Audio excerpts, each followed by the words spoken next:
Assalamualaikum warahmatullahi wabarakatuh.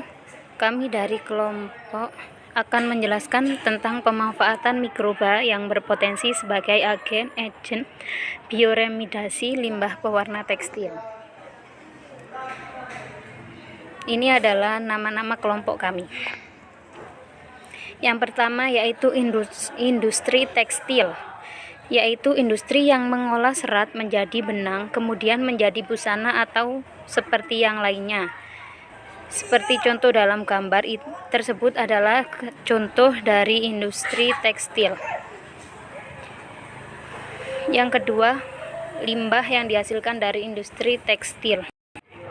Yang pertama ada limbah cair. Limbah cair perusahaan tekstil dapat menyebabkan banyak hal negatif, seperti pencemaran lingkungan, kurangnya air bersih, dan mengganggu transparansi air.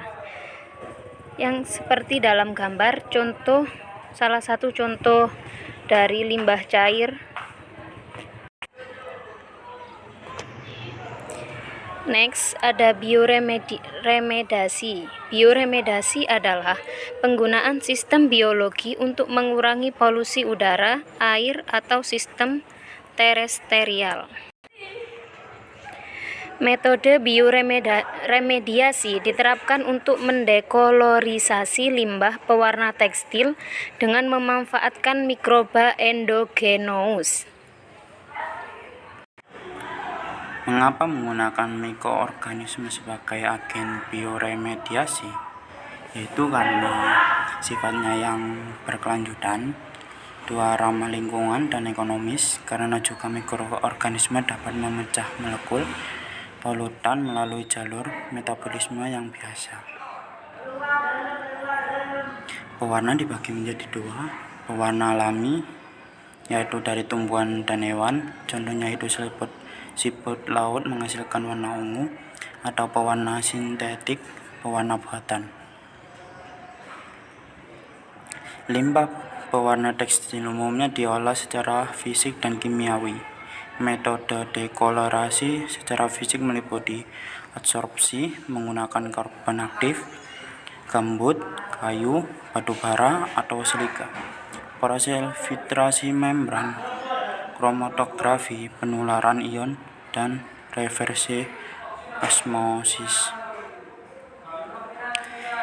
Bioremediasi dapat dilakukan dengan melibatkan proses degradasi secara aerobik, mendegradasi produk yang terbentuk pada langkah pertama dan menghasilkan produk akhir yang tidak berbahaya lagi.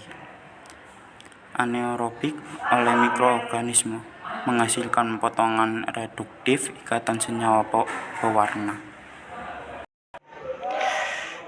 Oke, selanjutnya, karakteristik yang terdapat pada mikroorganisme yang mampu mendekolorisasi pewarna tekstil adalah sebuah kemampuan mikroorganisme tersebut untuk mensekresikan enzim-enzim seperti enzim azoreduktase, lactase, atau peroksidase, di mana enzim-enzim tersebut dapat mendegradasi struktur kimia pewarna tekstil dan menghasilkan produk yang tidak berwarna, lebih tidak beracun dan aman untuk dibuang ke badan air dengan berbagai mekanisme tergantung pada struktur kimia dari masing-masing berwarna.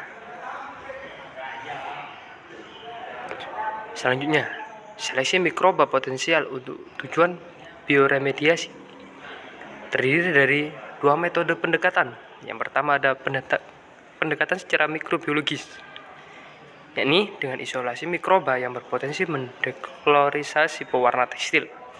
Kedua dengan pendekatan secara bioinformatis, ini mencari enzim yang terkait dengan dekolorisasi pewarna tekstil. Oke, selanjutnya kita akan menjelaskan mengenai kedua pendekatan tersebut. Pendekatan secara mikrobiologis yang pertama dilakukan dengan tahapan isolasi dan seleksi mikroorganisme dari berbagai sumber, dengan sumber yang paling umum berupa air atau tanah dari tempat yang tercemar oleh limbah tekstil. Yang kedua, pendekatan secara bioinformatik dilakukan dengan mengumpulkan informasi dari database stok kultur dan gen. Bank untuk menganalisis mikroorganisme yang memiliki gen yang menggoda enzim-enzim yang terkait dengan dekolorisasi pewarna tekstil seperti enzim lactase, azisaridase, dan peroksidase. Sistem pengolahan limbah cair sendiri. Pewarna tekstil yang pernah berhasil diterapkan adalah dengan menggunakan metode rotating biological contractor (RBC), di mana ditemukan oleh Kartikeyan dan Sahu pada tahun 2014. Menggunakan sistem RBC dengan jamur Phanerocytosporium sebagai medianya yang dimobilisasi pada polyurethane foam disc untuk mendekolorisasi pewarna tekstil. Baik, sekian presentasi dari kelompok kami. Apabila ada kesalahan, jangan ragu untuk membenarkan. Sekian, wassalamualaikum warahmatullahi wabarakatuh. Jangan lupa like and subscribe.